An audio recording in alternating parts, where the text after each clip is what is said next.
오늘 말씀의 제목이 예수님의 출생지입니다. 예수님이 출생하신 곳이 너무 중요하기 때문에 그 영적인 의미를 가지고 있기 때문에 설교 제목으로 이렇게 우리가 생각하는 것입니다. 여러분 답 알지요? 예수님은 어디서 태어나셨어요? 베들레헴에서 태어나셨어요. 살찐 사람이 싫어한다 그러죠. 베들레헴. 자, 베들레헴에 탄생하셨습니다. 예수님께서 이제 오늘 이 베들레헴에 태어나신 것이 어떤 의미를 가지고 있는지 오늘 좀 여러분들이 깨달았으면 좋겠습니다. 예수님께서 예루살렘에 나타나셨다는 말을 대제사장이 또 바리새인들이 들었습니다. 그래서 즉각 부하들을 시켜서 예수를 붙잡아 오도록 했습니다. 그런데 보냄을 받은 부하들이 감히 그 일을 하지 못하고 그냥 왔어요.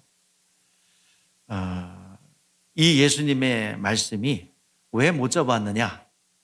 서기관과 바리새인들의 가르침과 다르다. 권세가 있다. 우리 마가복음 1장 22절에서 무사람의 교훈에 논란이 이는 가르치는 것이 권위 있는 자 같고 서기관과 바리새인과 같이 아니함이로라. 그러니까 예수님의 그 권위 앞에 그들은 어쩔 수 없이 아무 일도 행할 수 없는 거예요. 여러분, 부흥을 체험할 때 많은 사람들이 그런 체험을 한다고 그래요. 우리 얼마 전에 갑자기 기독교를 비판했던 그 어느 대학 교수가 기독교를 조직적으로 잔해하기 위해서 기독교에 흠집을 내기 위해서 연구하는 그런 기관이었습니다. 의도적으로, 조직적으로, 지식적으로, 법적으로 기독교를 말살시키는 그 일을 했어요. 울산대학교 법철학 교수였던 이정훈 교수죠. 그분이 복음을 듣다가 이제 그냥 그 비판하기 위해서 CTS 보다가 이빨 닦았다 보다가 그냥 거기서 꼬꾸라져 가지고 그 아무 일도 행할 수 없어요. 그의 간증을 들어보니까 아무 하나님의 임재 앞에 자신이 죄인인 걸 부인할 수 없고 깨구리가 뽑듯이 아무 일도 행할 수 없는 자신의 그 하나님의 그 임재 앞에 압도되어 아무것도 할 수 없는 그런 처지에 놓여서 내가 어떻게 할 수 없는 꼼짝달싹 못하는 그런 처지에 놓였다가 회개하고 자기 죄인인 것을 깨닫고 그는 회심하여 기독교 변증가가 되었습니다. 그리고 기독교 잔해하는 그 종교문제 연구소라는 것을 폭로하기 시작했습니다. 근데 참 그들은 참 희한해요. 거기에 수장이었었는데 그렇게 나오니까 나는 저 사람을 몰라요. 꼬리 자르기.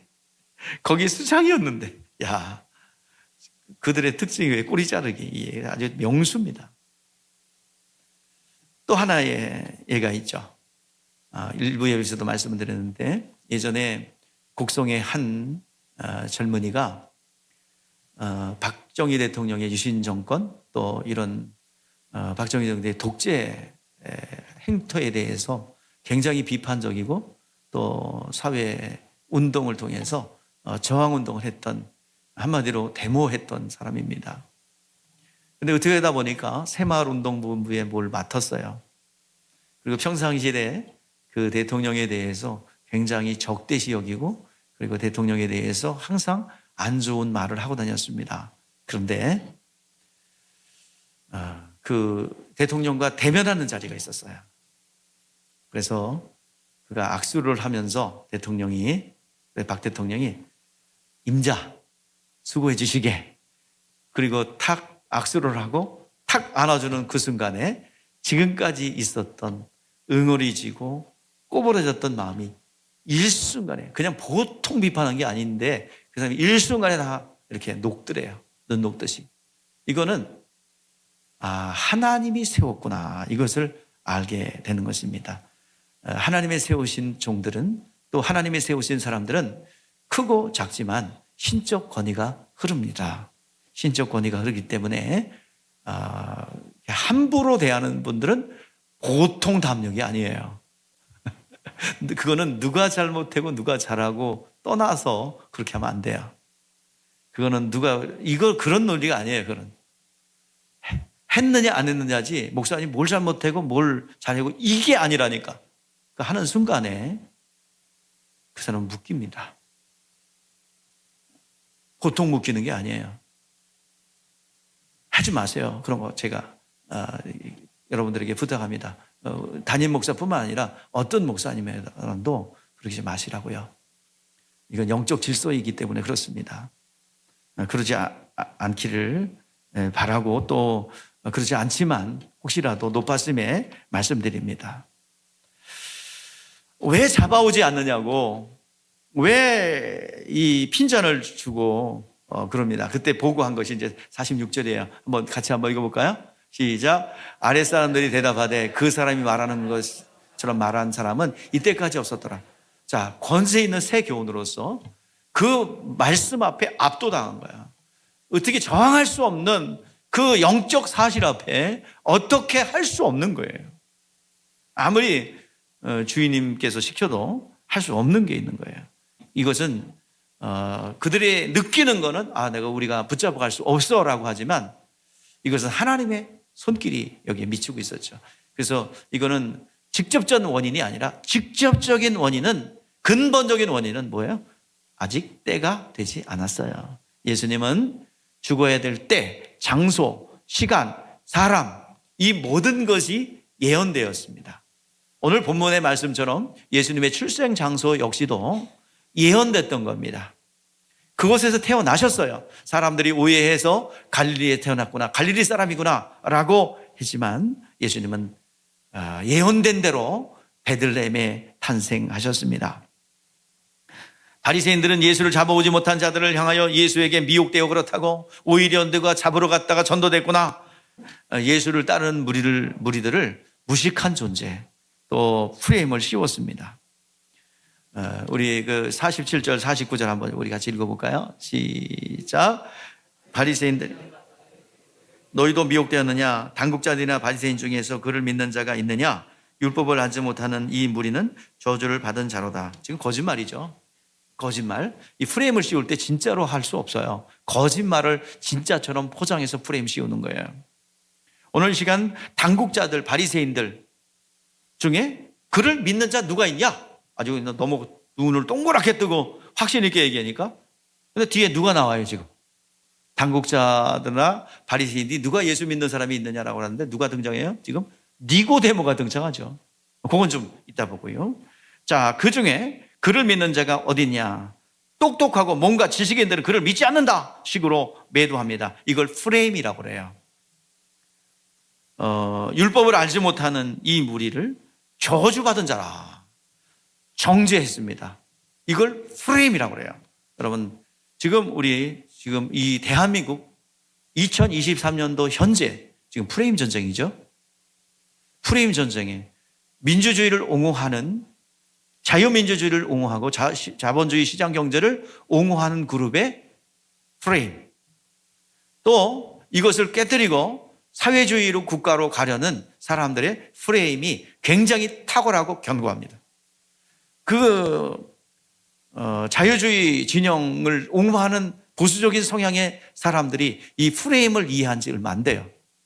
프레임 전쟁에. 근데 이해하고 깨닫는 순간 더 잘해요. 프레임 전쟁에.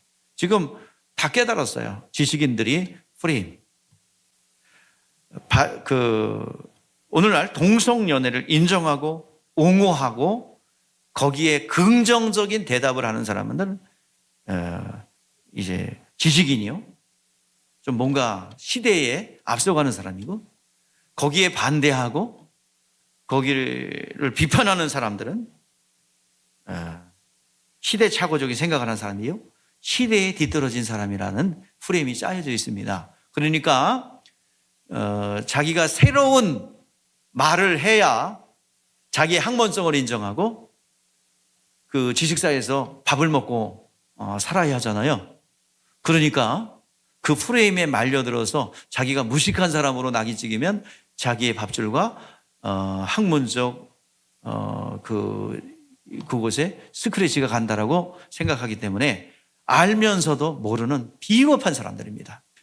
서슬퍼런 권력 앞에 그들은 입을 감추고 있어요. 우리나라 사람들 모두가 노블리스 오블리주의 정신이 없어요. 많이 가진 자야, 많이 배운 자의 사회적 책임이, 이건 기독교에서 나왔단 말이에요. 그 서양 사람들이 가지고 있는 정신들, 우리가 많이 배웠기 때문에 전쟁에 앞장서야 된다 하는 이런 노블리스 오블리 정신이 우리나라는 없어요. 치사합니다. 비겁해요. 지식인들이 제일 먼저 뒤에 숨어요. 그리고 아마 전쟁 나면 제일 먼저 도망갈 거예요, 그 사람들. 그렇게 진행해 왔어요, 역사가. 그런데 그렇게 앞장선 사람 비판하지 말으라는 얘기예요.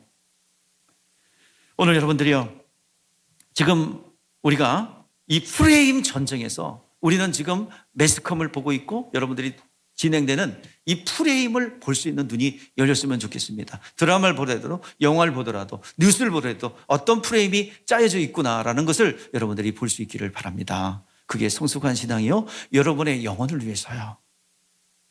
여러분의 영혼에 이런 것들이 잘못된 프레임이 들어와 있으면요, 절대적으로 영적으로 마이너스입니다. 저희가 영적인 거 아닌 거 얘기하지 않아요. 여러분들 괜히 특정한 정치 이념을 집어넣는 그런 말들 안 합니다. 그 하나님 앞에 범죄예요. 그러니까 여러분의 영혼이 손상이 되고 그 프레임의 배후에 역사하는 어둠들이 있기 때문에 그걸 얘기하는 거예요. 여러분, 정치적 성향 어떤 걸 지지하고 어떤 걸 따라가도 저는 상관 안 하겠습니다. 그러나 영적으로 오염이 될 만한 요소가 있으면 반드시 얘기를 합니다. 그러니까 프레임 전쟁이고, 내 영혼이 묶이고 내 영혼이 어떤 하나님 앞에 나가는 데서도 장애가 되고 가난을 유발하고 어둠의 권세가 나에게 들어와서 역사하는 그런 근거가 되는 근원은 제가 과감하게 얘기를 합니다. 여러분들, 제가 얘기할 때 쓸데없는 후기를 해가지고 무슨 뭐 정치관 이런 거 하지 말아요. 얘기하지 마세요. 그건 절대로 그거 아닙니다. 여러분의 영혼을 위해서 제가 얘기하는 겁니다. 여러분들, 가난해지려면 마음대로 하세요. 모든 될 듯 말 듯 하면서 뒤로 물러가고 될 듯 말 듯 하면서 묶이고 이러려면 그렇게 하세요. 그러나 여러분, 제가 어떻게 그걸 알면서 어떻게 얘기하지 않을 수 없죠. 여러분들, 제가 하나님의 사람이라고 신뢰를 한다면 여러분 꼭 들으시고 명심할 수 있기를 바랍니다. 자, 여기서 지금 누가 당국자 중에서 또 바리새인 중에서 누가 예수 믿는 사람이 있느냐, 예수 믿는 사람들은 율법도 모르는 자고 무식한 자들이다 라고 프레임을 씌웠는데 누가 등장해요? 유대인 관원이며 밤중에 예수님이 찾아와서 그 거듭남의 비밀을 듣고 예수를 믿게 된 니고데모가 등장합니다. 여기 보세요. 니고데모가 등장해가지고 뭐라고 그래요? 자, 50절 보시죠. 시작. 그 중에 한 사람, 곧 전에 예수께 왔던 니고데모가 그들에게 말하되, 그랬어요. 우리가 율법을 믿는 사람 아니냐? 율법에서 두 사람 이상 증인이 됐을 때 확정 짓고 그걸 판단하지 않느냐? 그런데 율법을 지키는 사람들이 왜 이것을 근거 없이 그렇게 하느냐라고 니고데모가 이렇게 와서 따지고 들어갑니다. 그러니까 할 말이 없으니까 자기의 거짓 프레임이 드러나니까 호되게 너도 갈릴리 사람이지, 말도 안 되는 논리를 펴니다. 그도 미혹된 자로 몰아붙였습니다. 그 당시에 예수를 믿는다는 것이 참 드물고 정말 충격적인 일이죠. 그 당시에 예수 믿는 것은 유대교 사회에서 이단에 빠진 것과 같습니다. 그렇기 때문에 예수 믿는다는 것을 대놓고 믿는다고 할 수 없을 정도로 부끄러운 그런 일이기 때문에 이렇게 사람들은 피해 있고 그런 겁니다. 그런데 그런 가운데 예수를 두둔하는 발언을 하고 옹호하는 발언을 하니 미혹당했으니 갈릴리 사람이라고 하며 조롱을 받고 비판을 받는 것입니다. 유대 지도자들이 왜 그렇게 예수 그리스도가 하나님 되심의 이적과 표적이 많이 나타났음에도 불구하고 왜 이렇게 비판을 하냐? 그는 갈릴리 사람으로서 갈릴리에서는 선지자가 나온다는 예언이 없어요. 그래, 갈릴리 사람, 나사렛 사람 아닌가 하는 것입니다. 예언도 없고 오히려 선지자 메시아는 어디서 나온대요? 베들레헴에서 나온다 그래요. 여러분들, 예수님 어디서 태어나셨어요? 베들레헴에 태어났죠? 그걸 모르니까 그냥 나사렛 사람, 갈릴리에서 그 천민들이 모여 사는, 상처받고 소외된 사람들이 고향 땅에 살지 못하고 갈릴리에 모여 사는 그런 상처 입은 사람들. 여러분, 갈릴리가 근데 땅이 좋아요. 근데 왜 예수님 거기서 살았어요? 그곳에 왜 소외된 사람이 살아요? 땅도 좋고 물도 좋고 공기도 좋고 아주 살기 좋은데 왜 그래요? 근데 그곳은 외침을 많이 당해서요, 뜻하면은 산적들이 와서 잡아가고 뺏어가고 그래요. 그래서 그곳에 사는 사람들은 아주 상처가 많아요. 여러분들 예전에 함경도는 유배지거나 어떻게 했어요? 외침을 많이 당해서 상처받은 사람들이 그 살았죠. 함경도 같은데 여진족과 그런 사람들이 많이 침략을 해가지고 그곳에 사는 사람들은 늘 피해 의식이 있어요. 마찬가지로 이 갈릴리는 살기 좋은 곳이지만 많은 산적과 그리고 도적대들이 득실거리는 곳이고 많은 농사를 지어놓고 있으면 다 뺏어가는 곳입니다. 그래서 사람들이 그곳에 안 살아요. 그리고 살기 어려운 처지에 있는 사람들이 그곳에 살았어요. 예수님은 양친 부모는 요셉과 마리아는 갈릴리에 사실지라도 베들레헴에서 태어났고 살았습니다. 그리고 예수님께서는 갈릴리에서 나사렛 지역에서 사셨습니다. 만약에 예수님은 베들레헴에서 태어나셨고 그리고 애굽으로 피했다가 다시 갈릴리의 이 나사렛 동네로 오셔서 30년을 사셨어요. 왜 그렇게 사셨을까요? 하나님께서 감추어놓고 숨겨놓은 거예요. 왜냐하면 예수님이 베들레헴에서 드러내놓고 살았다가는 그 이적과 표적을 보고 어린 시절에 죽여요. 누가? 헤롯이요. 그 당시에 헤롯의 관심은 뭐예요? 자, 헤롯의 관심은 또 그 아들들, 헤롯 아그리파, 헤롯 안티파터, 헤롯 그리고 안디바, 그리고 헤롯 빌립, 이들의 분봉 왕이 되어 헤롯 대왕의 아들들이 나라를 나누어 다스리는 분봉 왕으로서 이제 나누어서 지역을 다스리는데, 근데 그들의 비전은 유대 전체의 왕이 되는 거예요. 그러니까 거기에 거슬리거나 방해의 세력은 다 제거하죠. 서슴지 않습니다. 그렇기 때문에 예수님이 성경의 베들레헴에서 예수님이 이 나사렛 사람이다 그러는 것은 기록하지 않아요. 그냥 베들레헴에서 태어나셨다, 베들레헴 사람이다 라고 예언해 놓고 예수님은 나시린으로서 나사렛에 사셨어요. 그래서 보호받은 것이고 하나님이 감추어 놓은 것입니다. 하나님이 감추어 놓은 것 사람들이 알 리가 없죠. 그러니까 예수님은 어디 출신으로만 알아요? 갈릴리 사람인 것만 알아요. 그래서 베들레헴에서 실질적으로 태어났죠. 당시에 로마가 지배하고 있었어요. 예수님이 사역하던 시대에. 그때 당시 로마는 이 대제국 황제가 있는 그런 나라가 아니었습니다. 여러분들, 로마가 왕국으로 세워지기 전에는 공화정이었어요.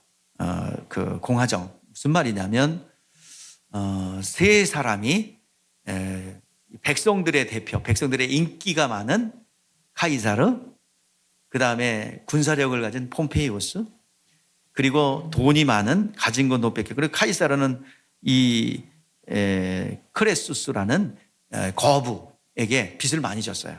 이게 1차 삼두 정치라고 합니다. 여러분들 역사 속에서 공화정, 삼두 정치, 이들이 군사력, 그들이 군사력을 가진 사람, 백성들의 지지를 얻는 사람, 그리고 돈이 많은 사람이 서로 정치적 합의체를 통해서 삼두 정치라는 것을 했어요.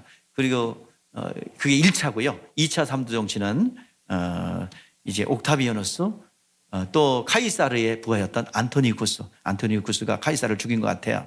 그런데 그 안토니우쿠스, 그리고 돈이 많은 네피두스라는 이 세 사람이 2차 삼두 정치, 서로 간에 5년 단위로 계약 관계를 하며 집정관 제도를 통해서 나라를 다스렸어요. 그런데 레피두스가 죽자 이 조약이 무용지물이 됐고, 안토니우쿠스와 이 옥타비아누스가 전쟁을 하죠. 안티오쿠스는 누구한테 치마폭에 빠졌냐면 그 당시에 카이사르의 아내였던 그와 다시 결혼해요.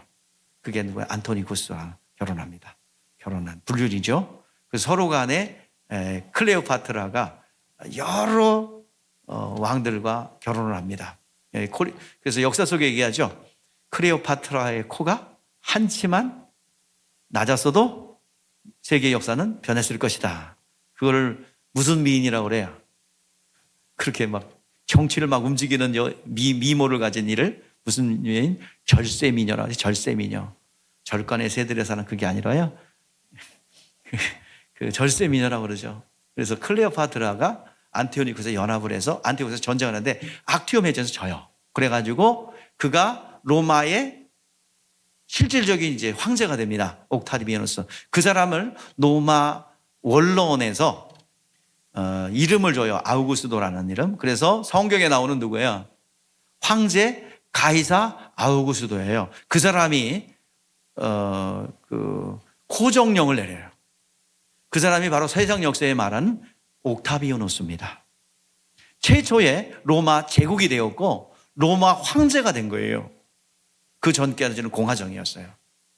자, 그때 황제로서 이제 그가 한 첫 번째 일은 뭐냐면 최초의 호정령이에요. 오늘 여러분들 주민등록등본 띄면 호적조본 띄면 여러분들이 대한민국 사람이고 어느 집안 사람이고 그게 다 나오잖아요. 그래서 모든 이 관공서에 서류 제출할 때 이 사람이 대한민국 사람입니까? 대한민국 시민권자입니까? 주민등록등본, 초본 이런 것들을 제출하죠. 여러분 대한민국 사람이라는 그 증명 쉽게 띄니까 여러분들 굉장히 쉽게 생각하는데 이거 없으면 여러분들 보호받지를 못합니다. 법원에 소송도 못하고 고소도 못하고 누구도 신고도 못해요. 절대적으로 주민등록번호와 주민등록이 있어야 경찰의 보호를 받고 여러분들이 보호를 받는 거예요. 그거 하지 않으면 절대로 보호받지 못합니다. 자, 그때 호정령이 최초로 내리는 거예요. 그래서 이걸 뭘 얘기합니까? 예수님이 태안생환과 더불어서 바로 옥타비아누스, 황제 아우구스도가 호정령을 내림으로써 예수는 역사 속에 오신 분이라는 것을 기록에다 딱 남겨놓습니다. 그런데 베들레헴에 태어났다. 이건 안 남겨놨어요. 왜냐하면 남겨놨다간 죽거든요. 예수님은 죽어야 될 때가 있어요. 나이도 있어요. 장소도 있어요. 그리고 죽여야 될 사람도 있어요. 그리고 죽이는 방법도 이미 정해졌어요. 자, 예수님 어디서 오셔야 됩니까? 어디서 오신다고 예언했어요? 미가서 5장 2절에 베들레헴 에브라다야. 네가 지극히 작을지라도 너에게서 왕이 나올 것이다. 베들레헴 에브라다. 베들레헴 출신입니다. 역사적으로 볼 때 예수님은 베들레헴에 나오셨어요. 그의 아우구스도가 호정령을 내리자 이제 가서 고향 땅으로 가서 호적을 내리러 갔다가 베들레헴에서 탄생하신 거예요. 탄생하셨고 그리고 애굽에 내려갔다가 나사렛 아무도 예언되지 않는 나사렛 동네에 가서 천사 인도를 받고 그곳에서 30년 동안 지내셨어요. 만약에 베들레헴에 그냥 살아 있다 그러면 예수님은 절대로 30세까지 살지 못했어요. 암살당했거나 살해당했거나 어떻게 했을 겁니다. 예수님이 태어난 것이 어디예요? 여러분들에게 다시 한번 왜 중요하냐 하면 알지만 강조하는 이유가 있는 거예요. 예수는 베들레헴이고 베들레헴 사람이라고 합니다. 이 베들레헴 사람이라는 것은 바로 선지자의 예언을 응하는 것입니다. 성취된 것에 중요한 의의를 가지고 있습니다. 하나님의 예수님이 베들레헴 사람이다 라는 것은 그는 그리스도다, 기름 부음을 받은 사람이다 라는 뜻입니다. 하나님의 기름 부으심을 받은 자는 베들레헴 사람뿐입니다. 자, 하나님께서 사무엘에게 이새의 아들 다윗에게 왕으로 기름 부으라고 합니다. 이미 한 왕을 예언한 것 같이 다윗보다 더 큰 이가 이곳의 왕으로 준비되었다라는 것을 알게 하는 겁니다. 다윗보다 더 크고 그리고 영원한 임금이 베들레헴에서 나올 것이라는 예언을 하나님께서 미리 정하셨고 그것을 예언하기 위해서 베들레헴에 있는 이새의 아들 목동이었던 다윗에게 기름 부어 주었습니다. 그리고 그 다윗의 일생 가운데 너와 같은 너보다 큰 왕이 일어나게 될 것이고 너의 왕위가 영원할 것이다라는 예언을 했습니다. 그렇기 때문에 자 여기 보세요. 사무엘 선지자에게 왕으로 기름 부어라. 이것은 뭐야? 이보다 더 큰, 다윗보다 더 큰 왕, 다윗의 후손으로 더 영원한 왕이 나올 것이다라는 예언이 그 다윗에게 기름 부은 것입니다. 그래서 구약 성경에 보면은 기름 부음 받은 사람이 있어요. 세 직분이죠.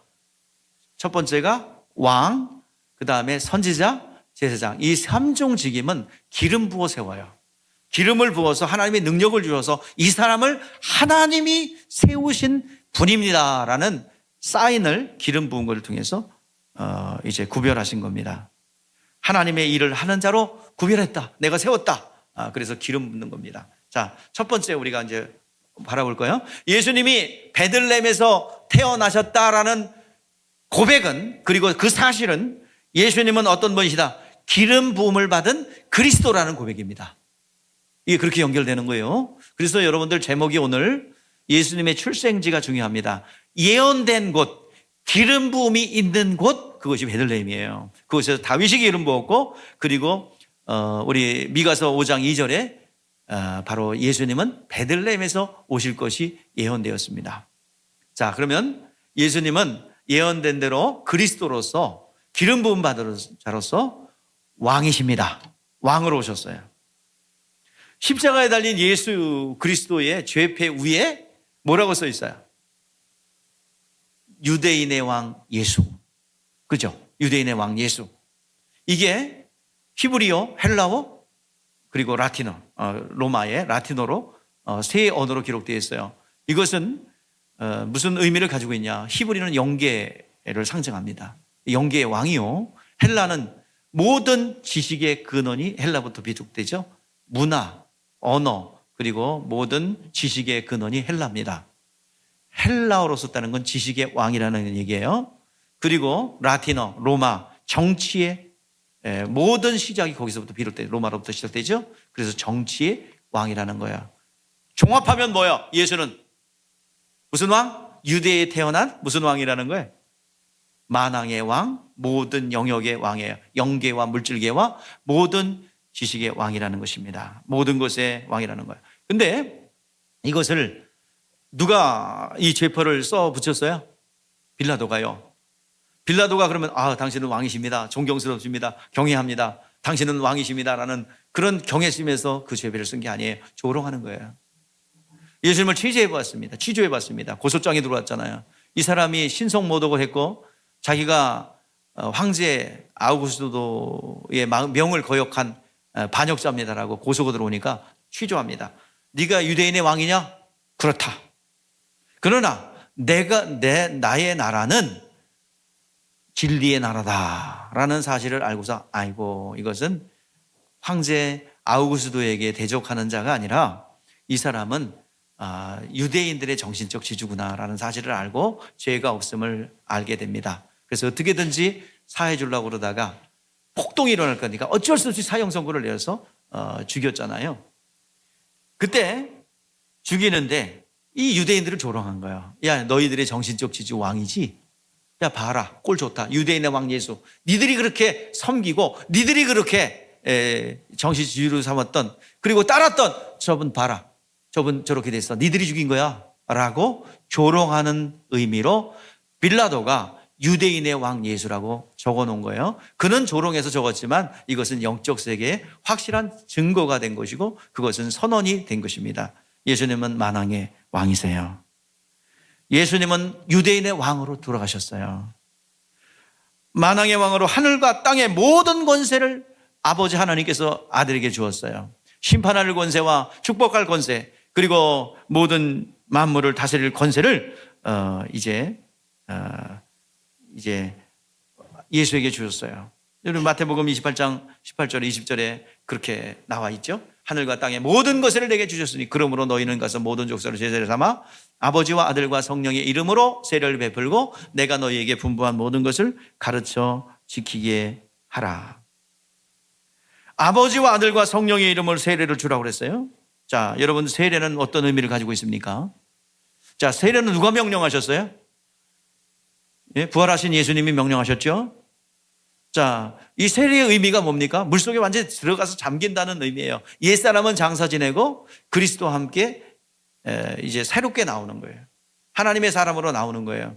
또한 세례는 그리스도와 온전한 연합이에요. 죽으심과 부활의 연합이에요. 그런데 이것을 누가 명령했습니까? 예? 예수님 명령하셨어요. 자, 이것을 예수님께서 열어주신 거예요. 문과 같아요.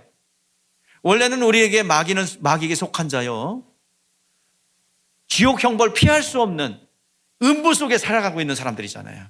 나중에 심판의 때 앞에 서면은 어디 갈 거예요? 마귀와 함께 어디로 갈 거예요? 지옥 형벌 피할 수 없죠. 그런 이 음부 속에 살아가고 있고 어둠 속에 살아가고 있던 우리들에게 조그만 쪽문을 열어주셨어요. 문을 열어주셨어요. 그게 세례입니다. 세례는 바로 주님의 명령이요, 구원받은 사람, 하나님의 자녀들이 하나님 나라로 들어올 수 있는 통로로 열어준 겁니다. 그래서 세상이 지배하고 세상 임금이 있는데 이 어둠 속에서 하나님의 나라로 들어올 수 있는 문, 이것이 바로 세례입니다. 그걸 누가 열어주셨다고요? 주님께서 열어주시는 거예요. 그래서 이 세례라는 것은 단순하게 주님께서 명령하시고 우리는 수용하는 거예요. 수용해서 몸으로 신앙 고백을 하는 겁니다. 나는 원래부터 마귀의 자녀로서 지옥 형벌 갈 수밖에 없고 이 어둠 속에서 사망 가운데 살아갈 수밖에 없는데 하나님께서 은혜를 베풀어 주셔서 나는 이 문으로 지금 하나님 나라에 들어갈 수 있는 존재가 되었습니다. 물속에서 나오는 순간에 약속이 주어집니다. 예수님이 부활한 것처럼 너도 부활할 거야 라는 약속이. 원래는 우리가 세례를 주는데 물 뿌려서 주는데요, 원래는 물속에 푹 담궈야 되는 게 정석이고 맞는 거예요. 침례가 맞아요. 그래서 다음번에 뭔가가 조치가 있으면은 이거 교회 건축할 때 정신이 없어서 침례탕 생각을 못했는데 앞으로는 내가 침례탕을 꼭 만들어서 어느 미국에 있는 어느 교회에 오니까 한쪽에서 예배팀 막 얘기하고 있는데요, 이쪽에서는 그냥 세례를 주고 있더라고요. 전도한 사람이 막 뭐라 그러니까 막 울어. 근데 거기서 확 물속에 들어갔다 나오고, 이쪽에서는 찬양 경배를 올리고, 그 교회 꼭 가려고 지금 마음 먹고 있어요. 야, 그 유명한 교회던데요. 그래서 꼭 견학을 좀 가봐야 되겠어. 미국 중부에 있다는데, 우리 하여튼 그 교회가 참 은혜스럽다고요. 예배팀과 세례 예식에 좋아. 여기서 막 예배팀이 예배하고 있어. 저쪽에서 세례하고 있어요. 찬양과 경배 찬양 속에서. 야, 난 사람들, 미국 사람들. 자, 그런데 이제 왕 대신 우리 주님께서 왕권을 가지고 이 음부에서, 지옥 형벌에 있어, 그리고 지옥의 저주에서 우리를 건져내 주셨습니다. 세례라는 문을 열어주셨어요. 그래서 하나님의 나라로 들어갈 수 있도록 우리를 허락해 주셨습니다. 왕 대신 주님께서 우리에게 하나님의 아들의 나라로 건너갈 수 있는 통로를 열어준 줄 믿습니다. 오늘 시간 우리는 이 8번째의 삶 속에 우리가 가진 시간, 물질, 그리고 우리가 없어질 모든 것들을 하나님 나라를 위해서 사용되어짐으로 유한한 물질과 유한한 시간과 그리고 이 세상에 시간 지나면 없어질 것들을 영원한 것으로 환전할 수 있는 도구가 열린 8일째의 삶을 살고 있게 되었습니다. 그것을 왕 대신 주님께서 우리에게 열어주셨고 우리를 구원하셨다는 표현으로 표현할 수가 있는 것입니다. 오늘 시간 왕 대신 주님께서 우리에게 하나님의 나라로 들어갈 수 있는 문을 열어주셨습니다. 두 번째, 예수님은 어떤 직분이에요? 선지자라고 했습니다. 선지자. 선지자는 뭐 하는 게 선지자예요? 하나님께 받은 계시를 백성에게 알리는 겁니다. 그리고 선견자예요. 선견자는 뭐 합니까? 하나님이 행하실 일을 보고 전달해 주는 자예요. 오늘 예수님은 선견자 되셨어요. 그래서 예수 믿지 않는 사람들이 어떻게 될 것을 요한계시록에 똑똑히 보여주고 있습니다. 불못에 들어가 밤낮 고통을 당할 것을 말하고 있고요. 예수님께서 선지자로서 여러 가지를 예언해 주셨습니다. 그리고 예수님의 인생 가운데 구약에 예언됐던 것들이 하나도 빠짐없이 다 예언되었고, 예언된 것이 성취되었고, 예수님은 또 다른 예언을 해 주셨어요. 자, 예수님의 예언이 뭘까요? 예수님은 선지자로서 뭘 예언했을까요? 예수님은 선지자입니다. 그래서 예수님이 부활할 것과 우리도 부활할 것에 대하여 예언해 주셨습니다. 그러므로 예수님 부활한 것처럼 우리도 부활할 겁니다. 우리도 이제 마지막 천사의 소리와 함께 부활할 겁니다. 또 예수님께서는 이루어졌지만 성령을 보내주시겠다고 예언했어요. 또 교회는 예언의 말씀대로 성령을 모시고 주님께서 허락하신 예수의 이름으로 기도하고 기도하면 하나님께서 응답해 주겠다고 약속해 주셨어요. 기도의 응답의 약속을 해 주셨어요. 이것도 예언입니다.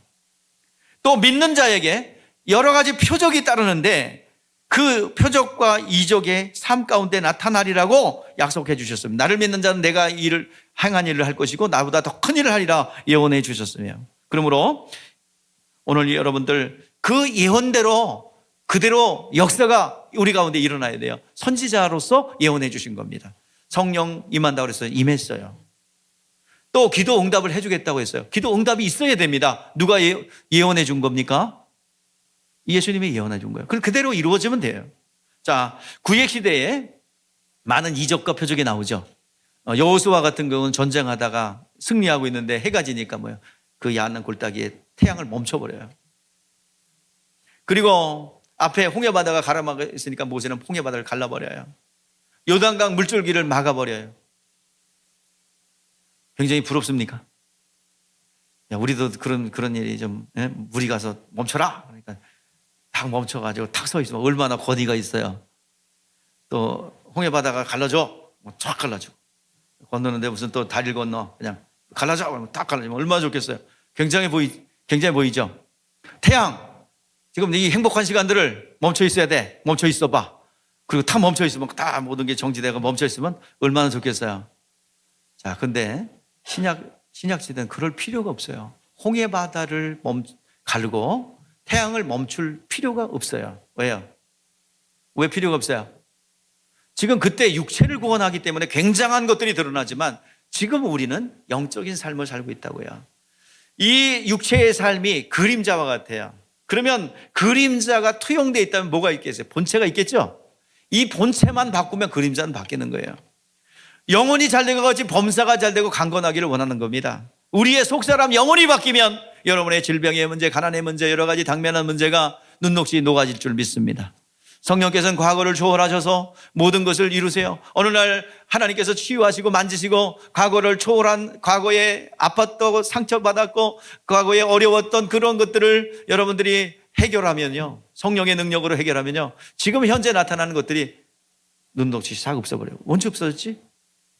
마치 햇빛이 뜨면 소리가 딱 없어지는 것처럼 그와 같이 없어진다 이 말이에요. 성령이 그렇게 하십니다. 이 영적인 세계를 변화시키면 됩니다. 우리는 영적인 삶을 살고 있어요. 우리가 왜 육체의 삶밖에 살 수 없었느냐? 영의 소리를 못 들었어요. 근데 선지자 대신 예수 그리스도께서 오셔서 우리의 영혼의 진리의 말씀을 들을 수 있도록 우리의 영적인 감각을 열어주셨습니다. 듣도록 했어요. 예수님께서 지금 제일 먼저 갈릴리로 가셔서 뭐 하셨어요?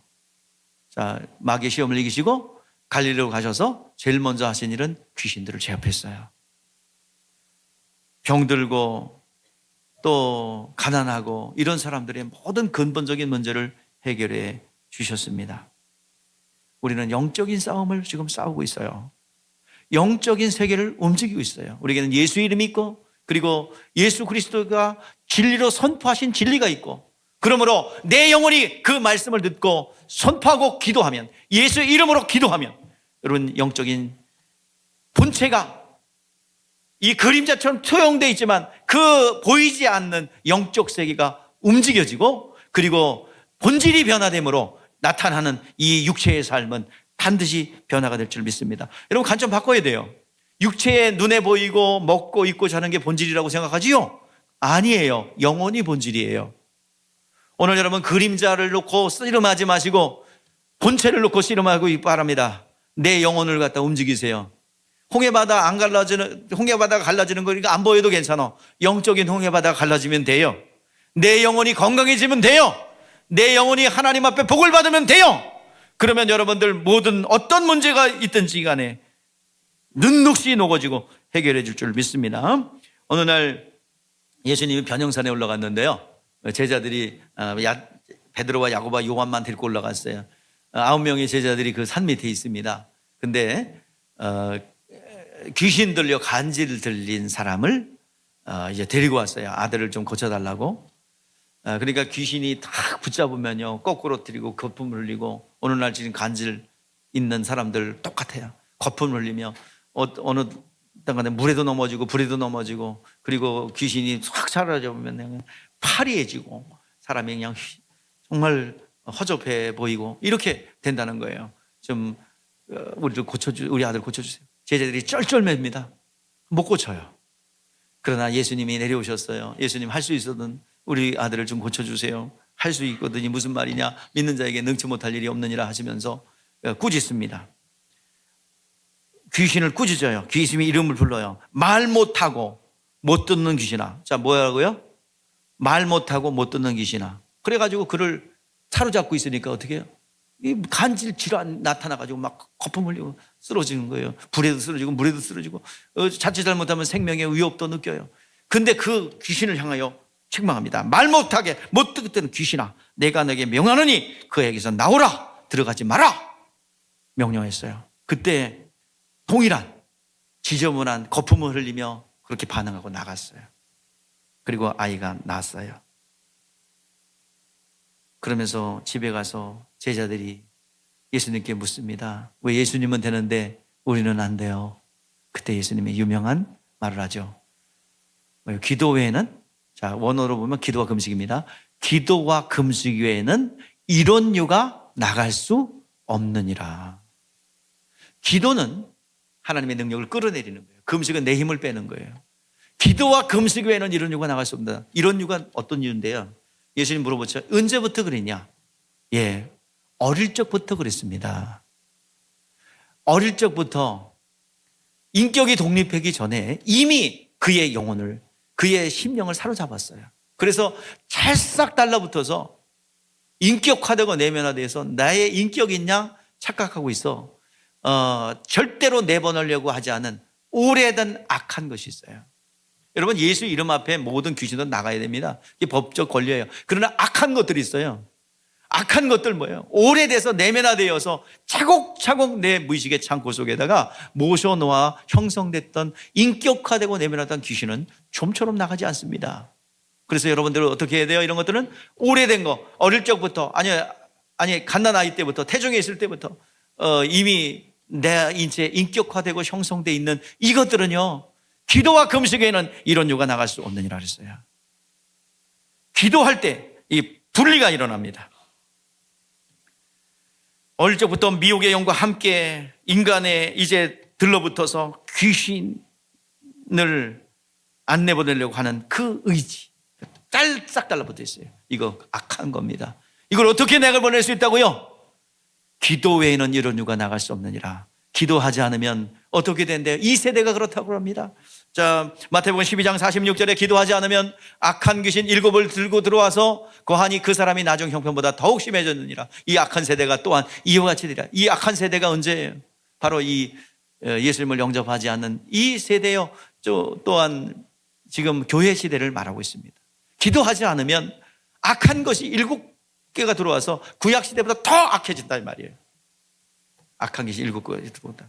그래서 여러분들 인정하시고 정말 인격화되고 내면서 언제 형성될지 모르지만 악하고 또 아주 오래된 인격화되고 내면화된 영적 실체들을 몰아낼 수 있기를 주의 이름으로 축복합니다. 말씀을 들어야 돼요. 말씀을 들어서 정말 내 영혼이 선지자 되신 예수 그리스도께서 전달해 준 진리의 말씀을 듣고 그리고 기도할 때 하나님께서 역사하신다고 말하고 있습니다.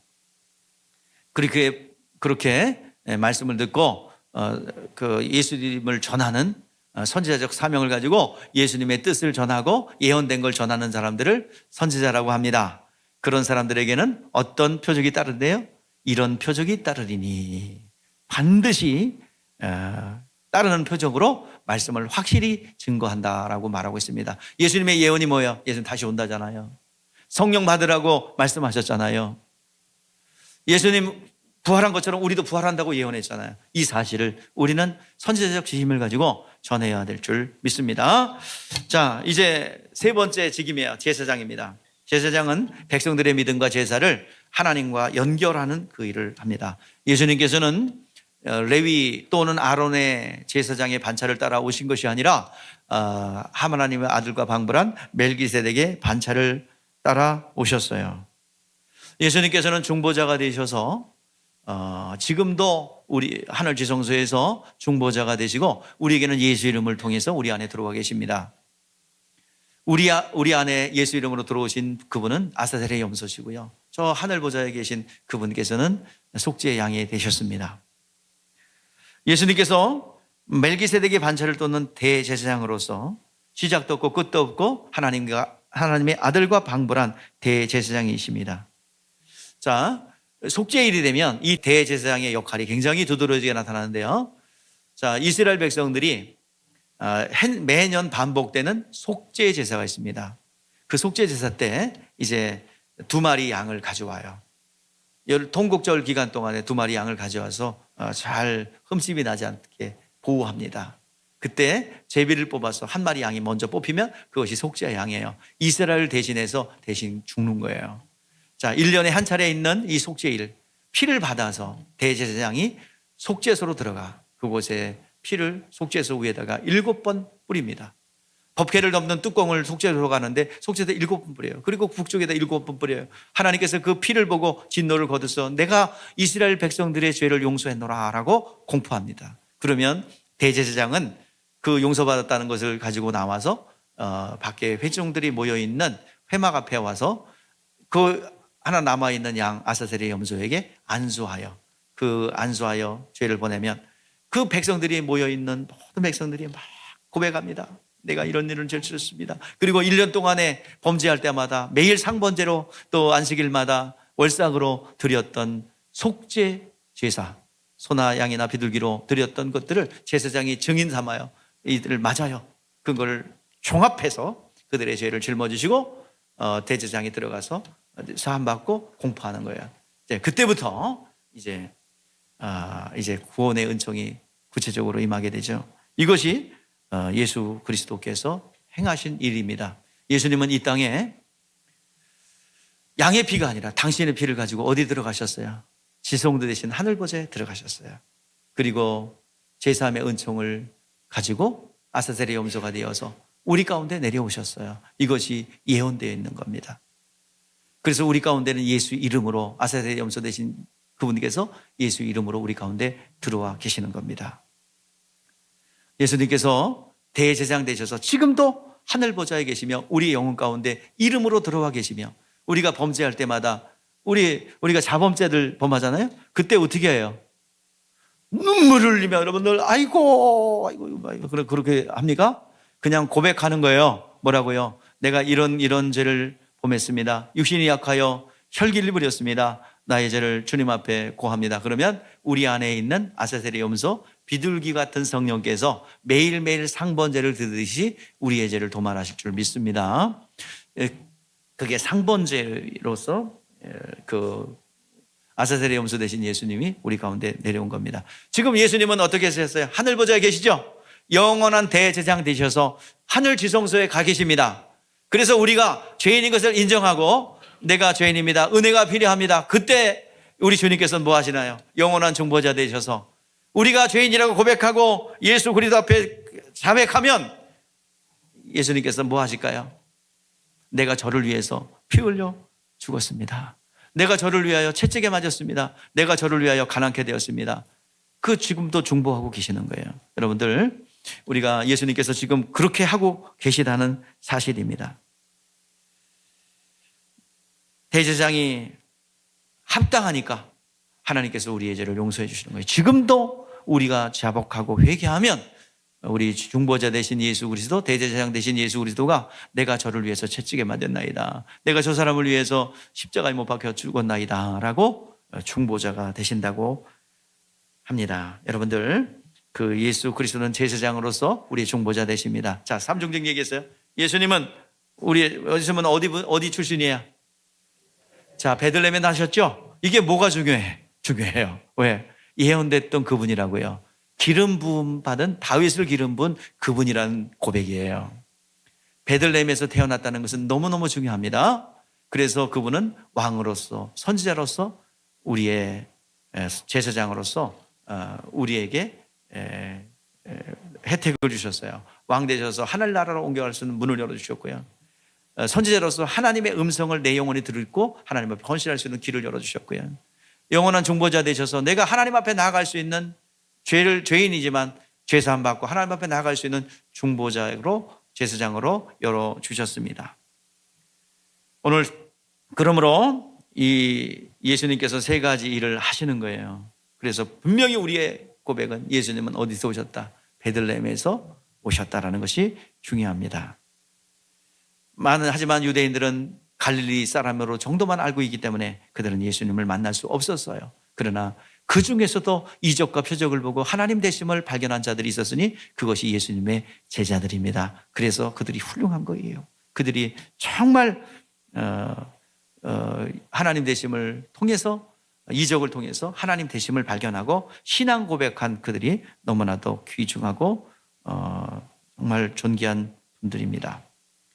오늘 우리 여러분들 예수님에게서 어떤 향기가 났어요? 바리새인과 서기관과 같지 않은 그런 가르침을 그들이 가지고 있었죠. 그런 모습들이 우리에게 나타나야 됩니다. 왜 저 사람을 만나니까 왜 기분이 좋지? 왜 저 비복연령교회 교인들은 왜 다를까? 얼굴 때깔부터 다르고 왜 젊어질까? 그냥 성질 나잖아요. 뭐라고요? 아이고 젊어졌네. 이거 왜 성질을 내는데? 젊어진 거랑 자기가 파파 할머니 된 거랑 무슨 상관이 있어요? 그분 보니까 진짜 파파 할머니 됐대. 그러면서 아이고 젊어졌네. 아이고 배 아프네. 뭐 그런 소리로 들려요. 그러면 그럴 때 그래야지. 당신도 파파 할머니 안 되고 교회 나오면 젊어져. 그렇게 전해. 예. 오늘 여러분들 왜 다를까? 인상부터 다르고 왜 저들은 왜 얼마 안 됐는데 왜 이렇게 성경을 잘할까? 또 왜 삶이 저렇게 바뀌었을까? 그런 여러분들 고백이 나오기를 바랍니다. 비판도 있어요. 얼마 안 됐는데 왜 이렇게 열심히야? 비판도 있고요. 그 이상한 이단 아니야? 신천지 아니야? 어저께도 저 어떤 분이 이렇게 이렇게 전도 전장에 가서 이렇게 했더니 뭘 나눠주는데 나중에는 아닌 거 확인하고서 아이고 신천지 줄 알았잖아요. 그러면서 고생하십니다. 그러더라고요. 오늘 여러분들 소문난 교회가 되길 바라고 여러분의 삶이 되기를 주의 이름으로 축복합니다. 기도하겠습니다.